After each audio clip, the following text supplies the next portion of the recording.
الله جل وعلا د امیر المؤمنین د حکم پر بنسټ د میدان وردګ ولایت په مقام کې پیل شوی د قرآن کریم تفسیر او ژباړې ختم پای ته ورسید.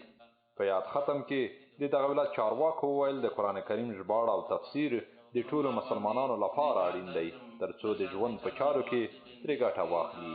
امارت اسلامي د مشرتابه د لزوم دید په اساس باندې د افغانستان په اکثرو بلکې ټولو اداراتو کې د رمضان المبارک په مبارک میاشت کې د قرآن عظیم شان تفسیر په پام کې نیول شوی و. د هغې له جملې نه د میدان وردګ ولایت د مقام په جامع جومات کې هم د قرآن کریم تفسیر پیل شو او نن پای ته ورسېده. عجیبه موقع الله پاک مو تاسو ته راکړې ده.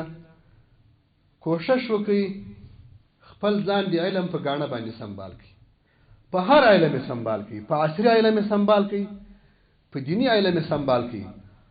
عصري علم ذریعه د پرمختګ ده، دینی علم د وحی علم ذریعه د هدایت ده. د ختم ګډونوال وایي د قرآن کریم تفسیر او ژباړه باندې پوهېدل د هر مسلمان دنده ده. له امیر المؤمنین څخه زیاته خوښي څرګندوي چې دوی ته یې په روژې مبارکه میاشت کې د قرآن کریم د تفسیر او ژباړې زمینه برابره کړه. جلاله دې د شیخ صاحبانو مبارکانو په عمرونو کې برکتونه واچوي چې موږ ته دا رقم د قرآن کریم هغه ترجمې دایرې کړلې چې په هر ریاست او په هر مسجد کې دغه د رمضان المبارک تقریبا یوه میاشت مخکې بیا د رمضان المبارک خپله د یوه میاشت تقریبا 2 میاشت ترجمه وه، دې دوام مو درلود او ډېر خوند یې وکړ.